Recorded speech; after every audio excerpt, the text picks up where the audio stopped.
Okay, so Be'ezras Hashem, we're continuing with our weekly series of shirim on the Zohar Kadosh, illuminating the Torah of Moshe Rabbeinu through the lens of Rabbi Shimon Bar Yochai, and illuminating the lens of Rabbi Shimon Bar Yochai through the Torah of Moshe Rabbeinu. Like we've said in nearly every shir on the Zohar Kadosh, the unification between Moshe Rabbeinu and Rabbi Shimon Bar Yochai represents the unification between Chachma and Bina, between the Klal and between the Prat, between the light and darkness, between utter revelation and the experience of concealment. The light of Moshe Rabbeinu represents revelation. The vessels of Rabbi Shimon Bar Yochai represents concealment. The secret of the Zohar HaKadosh is the unity between Moshe and Rabbi Shimon, which is Rosh Tevos Mar, which is the secret of Emasai Ka'asi Mar. When will Mashiach arrive? When there's a unification between the Torah of Moshe and the Torah of Rashbi, which means to take the whole and the light of Rashbi and to drag it and draw it down, to schlep it down through the concealment of Rabbi Shimon Bar Yochai, thereby revealing that the light of Moshe can survive, sustain itself, and not only that, but be magnified in a newfound way that could not have been revealed any other way, specifically through the vessels and the particularization of Rabbi Shimon, to reveal the unity between the whole and the part, so that we can grab hold of the whole within the part and maintain the significance of the part within the whole. The entirety of creation is set up in this way: a klal and a prat, a holistic principle and a particularized principle. The Jewish people represent the whole. The Jewish people represent Chachma. Moshe Rabbeinu represents Chachma. The Ummos Ha'olam, the nations of the world, represent separation. They represent division and they represent multiplicity. Now, generally speaking, our assumption is that the greatest way for unity to be revealed is by way of unity itself, and that in the territory of disunity and multiplicity and separation, that is where unity goes to die. But the Zohar HaKadosh has a very, very specific teaching that comes out specifically in Parshas Yisro, which is that the light of unity expresses itself most intensely, specifically when it reveals itself in its opposite. That it's only when Yisro, when the outside of the unity of Klal Yisrael, Yisro, who is the Kohen Midyon, which represents division and multiplicity, when Yisro himself comes closer, then the glory of HaKadosh Baruch Hu is revealed in a newfound way. Because Hashem's glory is revealed by Moshe Rabbeinu, by the Jewish people, in light, because that's not a chiddush. But when the light of HaKadosh Baruch Hu goes down through the vessels of Yisro, can express itself in that which appears to be the opposite, well, then we have a new way of looking at the light, a real proper appreciation of a light that is not only strong to illuminate itself, but is strong enough to illuminate even that which appears to be the opposite of itself. That's the story of Yisro. Yisro is that vessel, that outside vessel that seems to be in stark opposition to the light of Moshe Rabbeinu. But when that light goes down into that vessel and it shows that the vessel itself now forces the light to reveal itself with more intensity, well, now we understand that the light is so lofty that it contains the vessel within itself as well. This is what Moshe Rabbeinu understood when he ran to Midian out of Mitzrayim.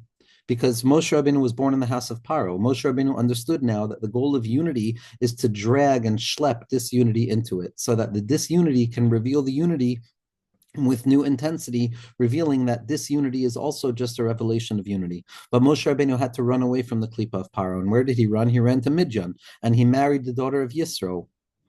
He married the daughter of Yisro, Tzipora, the secret of Isha Kushis Lakach, the secret of Malchus, division, separation, multiplicity in its furthest expression. It's specifically there that Moshe wanted to re-include that separation into the territory of unity, in the secret of the chibur with the neshama of Leah, with that alma de iskasia, of drawing all concealment into the realm of unity. And then Yisro sees this, and Yisro begins to learn the message also, that wow, light needs to be revealed specifically by way of the vessels that appear to have been outside of the light, and Yisro begins to draw himself close. And when Yisro draws himself close, well, all of the concealment and all of that which appears to be outside the territory of unity is shown to be the reservoir and the place and the incubator in which the light of unity is going to be revealed with newfound intensity. That's the secret of Yisro coming to Matan Torah, of Yisro coming and having heard Yitzias Mitzrayim and understanding that, yes, it's true, HaKadosh Baruch Hu is God. Because it's one thing to say Hashem is God if that's the way I've been brought up my entire life and that's the modality of my thinking.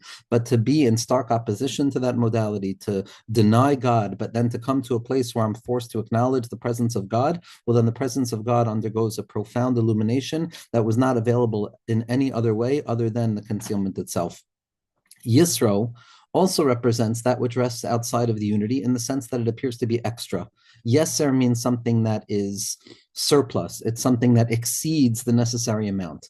Now, in general, we can deal with surplus, we can understand surplus, but from a perspective of spirituality, it's nearly impossible to conceive of something as being extra. There's no extra in reality. There's no mutaros. Everything is of utmost significance. Everything is filled with a profound sense of precise significance. Everything that HaKadosh Baruch Hu made in this world has a purpose. There's nothing that is purposeless, to the degree that anything that can considerably be conceived as purposeless would be a real kasha, a real difficult question posed to the realm of unity, because unity is of all significance or of no significance. And if we say that something on the most general level is significant, then on the lowest level as well, it must be significant as well. And there is no extra in Mitzias. Everything has a particular point for which it is being revealed. There's a tachlis and there's a tachlis to a tachlis. The purposefulness and the meaningfulness and the hyper specificity of HaKadosh Baruch Hu's Bria demands that we understand that each thing screams out tachlis. Each thing screams out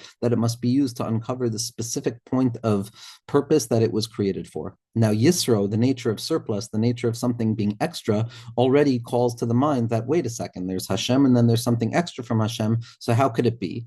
So that's the secret of Yisro, who's Mosif Parsha Echad, right? Yisro brings this question, this possibility of adding something in.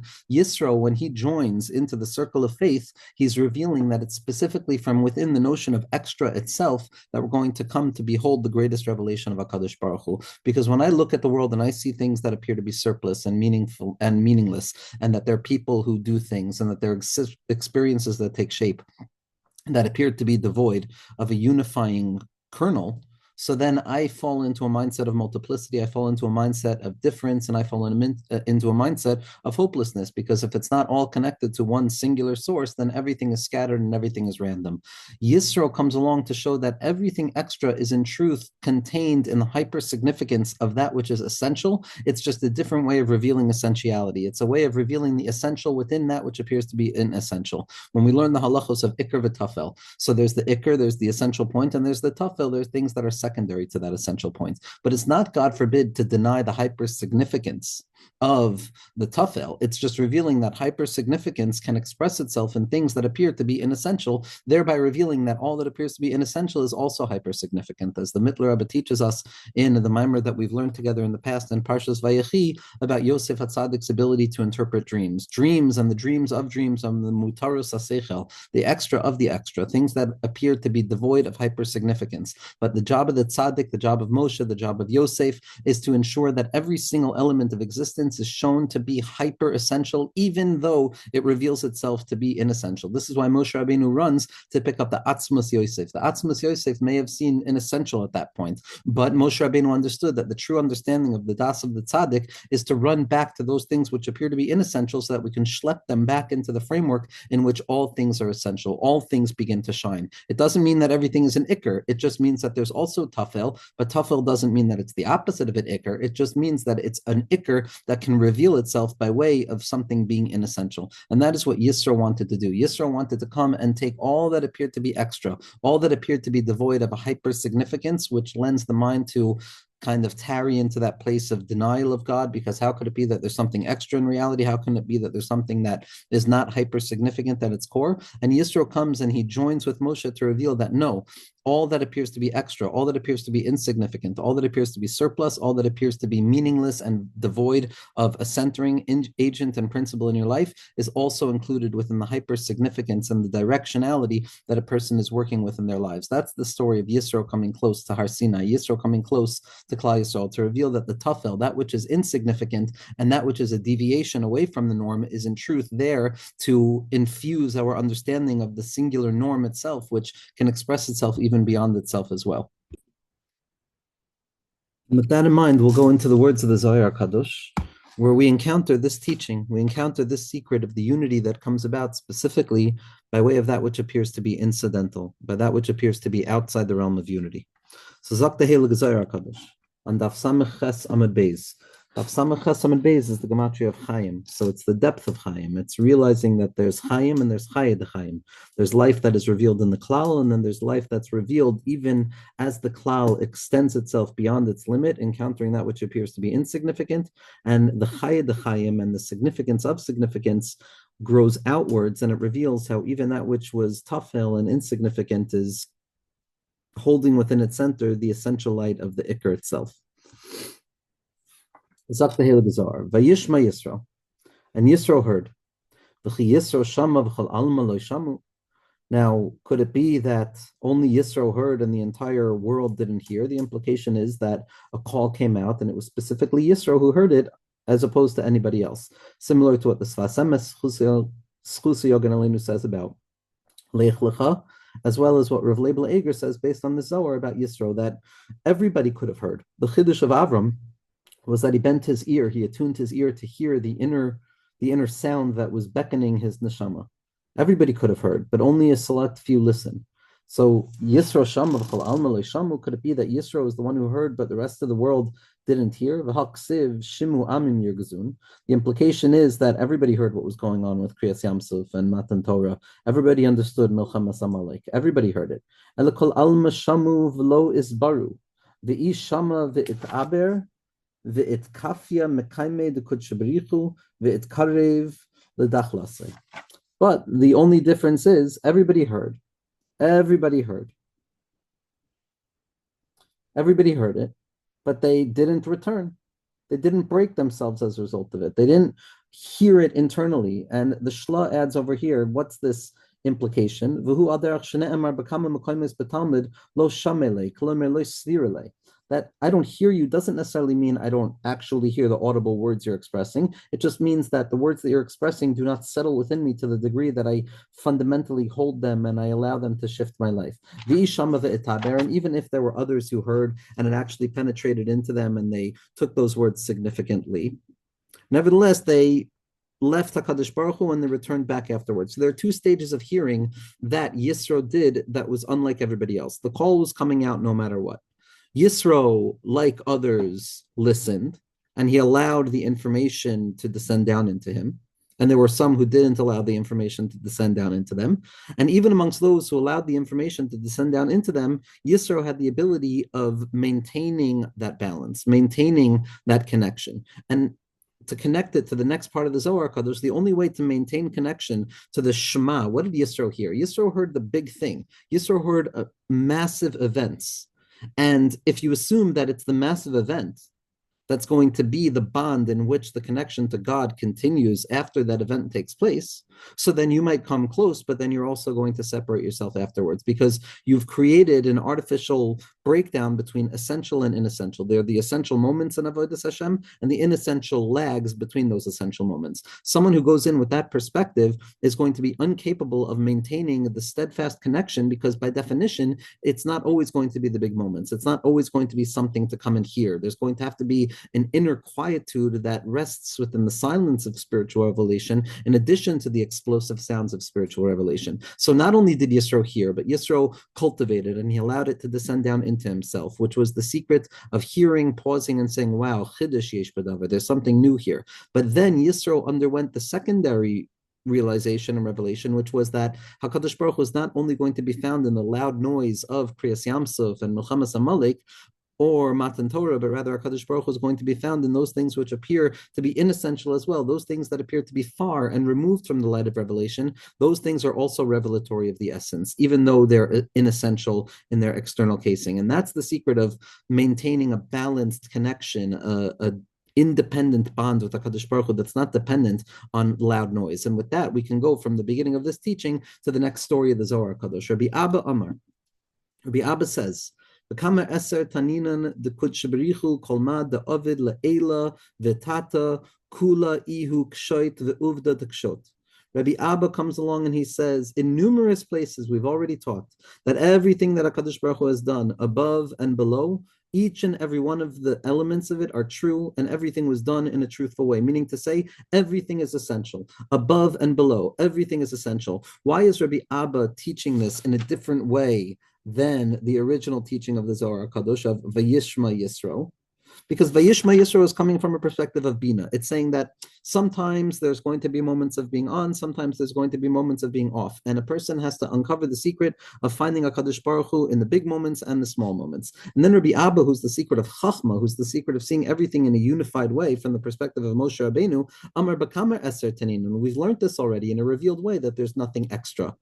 From a perspective of Bina, okay, it's a chiddush to come and realize that which is extra is also significant. From a perspective of the innermost territory of Chachma, Rabbi Abba, from that place, it's clear that everything, even if it appears inessential, it's also going to be essential because everything is muvutal, b'tachlis habitul. So Rabbi Abba says, Bekama eser tanina and the kudshabarichu kolma de ovid la'ele v'tata kula ihu kshoit v'uvda de kshoit. There's nothing extra. Extra means it's false. If it's false, it will disintegrate and it will in the end not maintain any irreducible essence of itself, which retroactively reveals that it had no irreducible source or foundation within it, which means to say that it's mevutal lemafreya, that if something has no significance, it disappears. And if something disappears, then it appears that retroactively it never truly appeared. This is the secret of Amalek, coming to negate the possibility of Amalek, to reveal that Amalek never truly existed, because a concept of Amalek can't actually exist, as Rav Tzadok explains, because everything is filled with the light of HaKadosh Baruch Hu.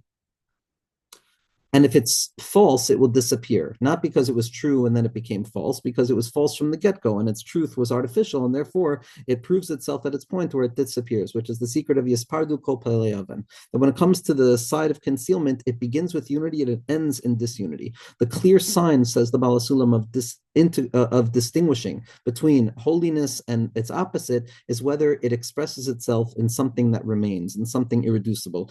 Holiness perpetuates itself. It exists because it is true. It is aleph to mem to taf, from the beginning to the middle and to the end, independent of anything outside of itself, and therefore it can perpetuate itself extensively through each stage of change, as opposed to something that is false, which is dependent on its external circumstances. When those external circumstances are no longer there, so then the thing is not going to be upheld. It will reveal itself to have been nothing other than an image of itself, which means it's the opposite. So when we say that everything is true and every uvda that HaKadosh Baruch Hu created in this world is true, it means that everything is hyper-significant. I can find HaKadosh Baruch Hu in the tiniest expression in this world as well as the most infinite expression in this world. Everything is essential. HaKadosh Baruch Hu runs the entire world. HaKadosh Baruch Hu created the world. HaKadosh Baruch Hu upholds the world. Every ounce of existence is sustained by the utterance of God at each and every moment, to the degree that to conceive of existence devoid of the animating, infinitely present and infinitely reiterating itself over and over vitality that comes from the source of godliness itself,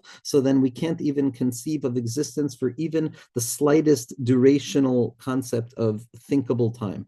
Nothing exists without HaKadosh Baruch Hu. Mamela, if it exists, it's fundamentally saturated by, surrounded by, and filled with the light of HaKadosh Baruch Hu, and therefore everything is true.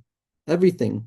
Even the mutaros to mutaros, we say asher yatzar. That's the secret. The biggest secret is that everything in this world is part and parcel of my connection to HaKadosh Baruch Hu. The things that feel all the way above and the things that feel all the way below. They're all true.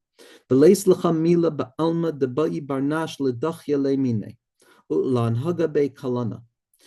there is nothing in the world that an individual should completely push away from themselves, or to treat with disrespect, or to treat as if it is pointless or meaningless. The hakula uvda de kashoit inun. Every single thing in existence is a true creation. The kula itztarich ba'alma. And all of these true things are going to be needed for existence and for reality. Everything is purposeful. There's nothing that's extra. Sometimes the way that I can activate the inherent value of something is by way of separating myself from it, by way of realizing that my only relationship I can have with that thing is to learn not to do it.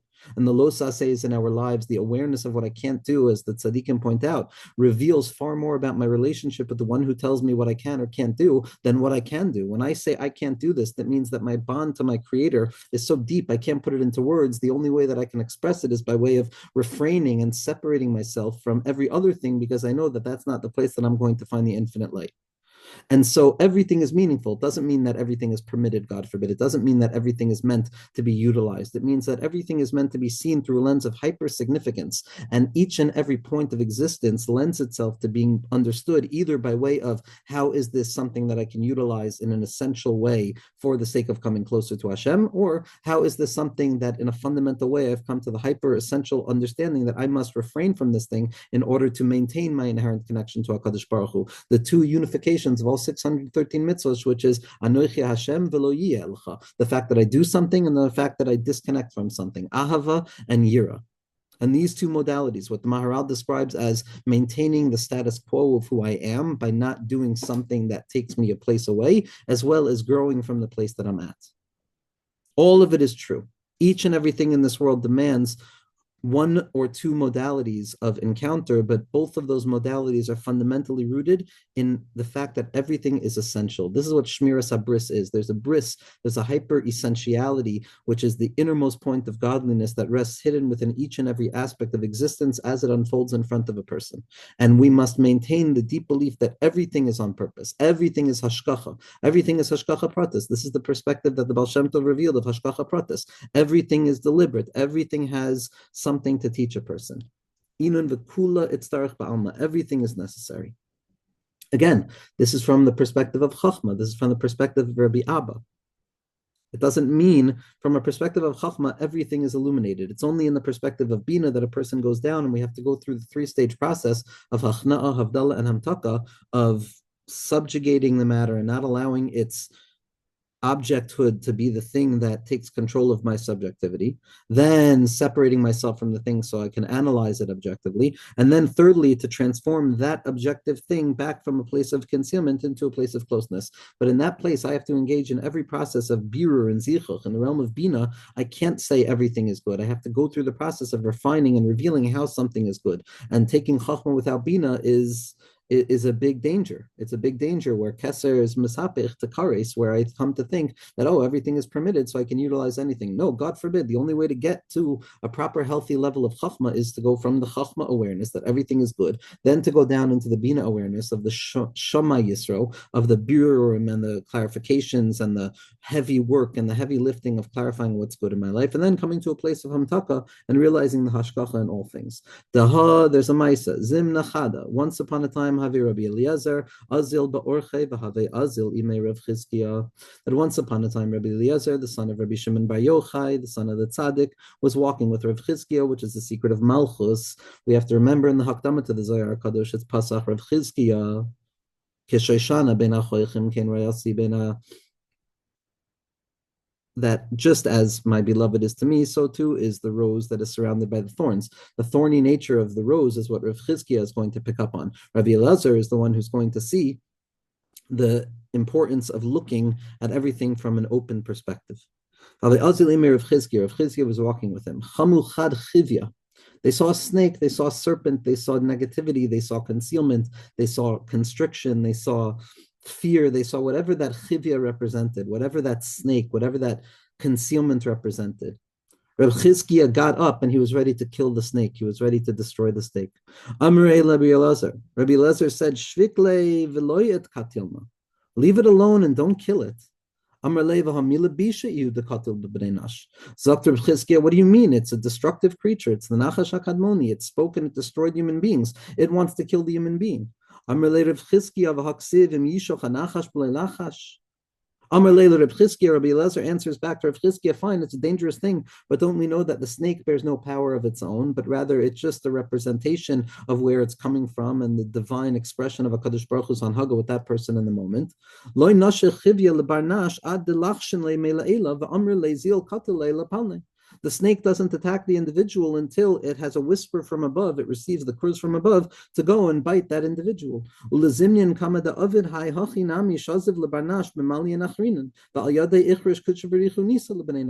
And furthermore, not only is it aligned with HaKadosh Baruch Hu's hashgacha, don't judge it negatively. Perhaps this snake is going to come along and create a nace for somebody. Perhaps this snake is going to come and kill someone who's meant to kill more people, etc. Says Rabbi Elazar, both studim, both perspectives, either that it's something bad, it's still in the hashgacha of HaKadosh Baruch Hu, and who knows if it's something bad. Maybe the dark is from your eyes. Maybe it will be revealed to be something beautiful. Everything is in the hands of HaKadosh Baruch Hu.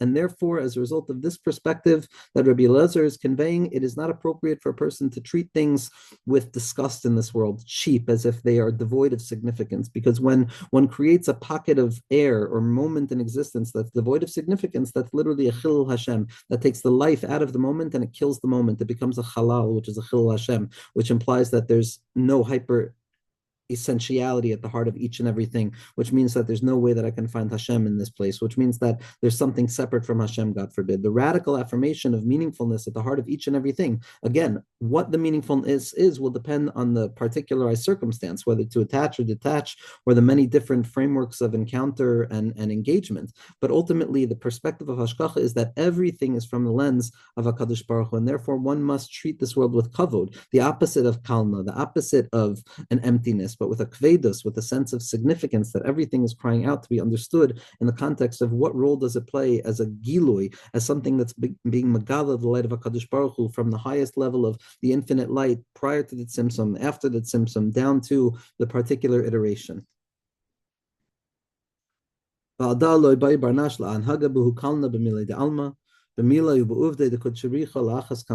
shouldn't negate what somebody else does, and I certainly shouldn't negate what HaKadosh Baruch Hu does. Again, Rabbi Elazar was speaking from the perspective of Chachma, which is that everything is avada significant, and whether it's significant in its difficulty or significant in the sense that your perspective of difficulty is flawed, either way you look at it, it's significant. And that's the perspective of Rabbi Abba, that says that everything is nichlal within Chachma, that there's nothing extra. There's nothing extra. In Torah Shabbal Peh, which is Bina, which is the question of Rav Chizkiah, but the snake is bad, that's where a person has to come to learn how to clarify, how to be mevayer, and how to incorporate this thing that was previously outside my perspective of HaKadosh Baruch Hu's unity, and now I have to bring it in, and that's always through the heavy lifting and the process of Torah Sheba'al Peh, of the Yagiyah of Torah Sheba'al Peh, of being mevayer and asking a sheila and a teretz and a kasha and a tiyufta and a hachna, havdalah and hamtaka with the uttermost significance and sobriety of ensuring that I'm doing something for the right reason. Now, this is why the first sugi of Shas is ultimately, we talk about Kriya Shema Shel Arvis, finding God in the nighttime. Then we talk about finding HaKadosh Baruch Hu in the daytime, Kriya Shema Shel Shacharis. Then we talk about Kriya Shema Shel Shacharis. Then we come back to the final teaching about Kriya Shema Shel Arvis. So it goes from Kriya Shema Shel Arvis to Shacharis to Arvis, which is ABBA. And ultimately, the question is asked, why did we just teach this entire sugya in such a circumvented way, in such a twisted and kind of circuitous route of going from one point of logic to another point of logic and learning about things by way of a secondary tangential method? And the Gemara tries to explain exactly the purpose, and ultimately they come to the conclusion that it's simply milsa agav orcha kamashmalan, that the entire purpose of the Gemara, the first sugya, represents the essential nature of something. It's the first instantiation of the thing. It means that you will find HaKadosh Baruch Hu by way of the circuitous routes in one's life which feel insignificant. That's the work of Bina. That's Rav Chizkiah's fear that, no, the snake is bad. Of course, okay, so everything is good, but I have to understand how the snake can be bad. And it's only from within the perspective of Rabbi Abba, which is Chachma, and the secret of Bina, which is the hearing of Yisro, which is also in the story of Rabbi Elazar, which represents the Chachma of it all, and Rabbi Chizkiah, which represents the Bina of it all, and the need to go down into the heavy work of trying to incorporate that which appears to be opposite from HaKadosh Baruch Hu into the realm of HaKadosh Baruch Hu. Pasach v'yamar. HaKadosh Baruch Hu looked out onto the world and he saw all that he had done, and it was very good. And we know from Chazal that there's good, which is plain good, and then there's very good, which is the good that includes its opposite within itself to reveal that even the opposite is also very good. What does it mean, Elokim saw Elokim Chaim, the realm of Bina? What we're learning in Adir Bamarom right now, that Bina is Elu ve'elu divrei Elokim Chaim. There's always a two-sided nature to things. There's a Zohar and a Nekeva, and it's split. Achas Dibra Elokim Chaim, the realm of Bina. Shtaim Zu Shamati, I emerge into a world that is a split thing, Iker and Tafel, hyper-significant and insignificant. The light light and the snake. And ultimately, the secret of being in this Welt is to unify the two of them, first by way of Bina, which is understanding how the opposites are contained within themselves, and then to go from Bina, as the Atarasi and the Kamarna point out in the Zohar Kadosh, back into the secret of Chachma afterwards, which is to see how they're all unified in their roots. From the perspective of Bina, everything is going to be Tov Ma'od. That from the perspective of Bina, from that realm of Tshuva, where opposites coalesce in their unity, it looks down into the world of separation and Iker and Tafel and Zohar and Nekeva and Zer Anpin and Malchus, and it wants to be Mashkiach, to shine and to be Mashkiach. This is a Gemara, this is a Zohar HaKadosh all about Hashkacha Elyona. Lan Ahara is the secret that HaKadosh Baruch Hu runs the Welt. La Ashkacha is how HaKadosh Baruch Hu engages in every part of the Welt. So there's the Yichud in Metzius, which the Ramchal describes in the Yichud B'Hanhaga. There's the fact that HaKadosh Baruch Hu is singular beyond history, and there's the fact that HaKadosh Baruch Hu expresses himself within history. Elokim Chayim is the secret of both of these places. It's the secret of the Iker and the Tafel unifying together. As Koil Asher Asa, Kula Beklala Chada Elevatata. Everything is contained within a singular klal that contains all possibilities, above and below. Hine Tov, and it was good, Das Sitra Diamina. It was good when it included all of the goodness within it, all of the expansion, all of the Yamina, all of the Moshe Rabbeinu. Ma'oid, but when is it very good? Da Sitra, the Smoila. This is when it includes the Sitra, the Smoila, this left side in it, which is all of the inessential things, all of those secondary things, all of those things that appear to be devoid of significance. Vaha Ukma, and it's been taught already. Toiv da malachayim. Tov means it's a malach of life. Ma'oid da malach hamaves. It's the secret of incorporating concealment into the realm of HaKadosh Baruch Hu's unity, of realizing that HaKadosh Baruch Hu is present here and there, above and below, min ha'olam ad ha'olam, from two levels of ha'elam, from Bina to Malchus, Malchus to Bina, Chachma to Malchus, Malchus to Chachma, Atik to Zah, Zah to Atik, Yichud Ilah, Yichud Tata. It's all contained within the unity of HaKadosh Baruch Hu. It doesn't negate the Tafel and the Iker. It maintains the secret of Iker and Tafel within the secret of the Iker, so that even the Iker is now is revealing itself within the Tafel. The whole Raza Chada, everything is a secret of unity. They're all contained within a deep singularity of unity. Raza hu le'inun de mestakle b'raza de chachmasa. It's a secret to those who look into the secret of Chachma. The secret of Chachma is how Chachma and Bina are unified together. That's the secret of Chachma. That's the only way a person can properly understand the Hashkacha Ha'elyona, of drawing the unity of HaKadosh Baruch Hu down into the Hashkacha, of seeing the unity of HaKadosh Baruch Hu's presence in the world of Atzilus as much as I see it in the worlds of Bria, Yitzir, and Asiya. The Iker and the Tafel. One does not collapse into the other. Biyah does not become Atzilus. The Tafel does not become the Iker. That's just Mebalba the Moichin. What a person has to ensure is that Bina, that you go from Chachma, which is everything is unified, into Bina, understanding the difference, the wisdom to know the difference, and then you go back into Chachma, into the innermost territory of Chachma, which is the innermost territory of Atik, which is the secret where the Iker and the Tafel, Ani v'ayin b'vasachas, are revelatory of the light of HaKadosh Baruch Hu. This is Elokim Chaim, the source of Bina, which is rooted in Arich, which contains within itself the light of Chachma, which is the light of Atik. Kadosh Baruch Hu looked out and saw everything that he had done. Each and every day of creation, that HaKadosh Baruch Hu looked and it was good. He saw everything. There's Bina and there's Malchus. There's essential and there's inessential. Both continue to remain operant, but they're shown to be unified together. The secret of the unity between Malchus and Bina. This is the secret of Elokim Chaim, which is the source of all opposites, which reveals that it's inherently connected in its roots, and the secret of showing how everything is essential, even that which is inessential, as inessential as the Nachash. So that's the moichin of the Pirurim, of taking Shirayim from the Tzaddikim, of taking the inessential crumbs and revealing that within the inessential crumbs rests the light of the essence, which is the secret of Purim itself. The Anhir va'adlik kol inan butzinin iloyin v'tatayin. It's from that place that all of these different flames, these bonfires, these lights above and below, the whole and the part, essential, inessential, umitema nafkin kol inan nehurin lanhara. And it's specifically by way of that descent into the inessential that it ascends back into the light of essentiality to reveal both in a new brilliance of light, to find HaKadosh Baruch Hu in everything, to see HaKadosh Baruch Hu in everything, in the experience of above, in the experience of below, to be aware of the fact that HaKadosh Baruch Hu is there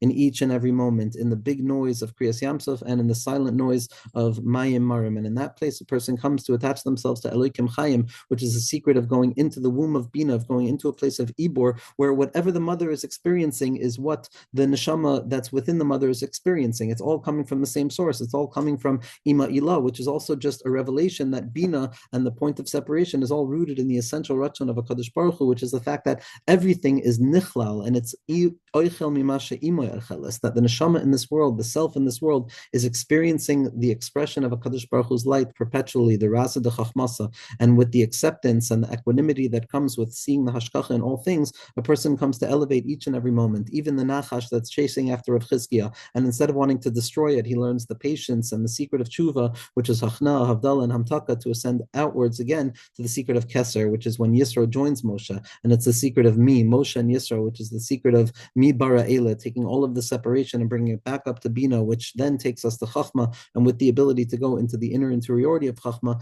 which is the interiority of Keser, which is the unity of Moshe and Rabbi Shimon Bar Yochai, the secret of Mashiach Tzidkenu, of Emasai Ka'asimar.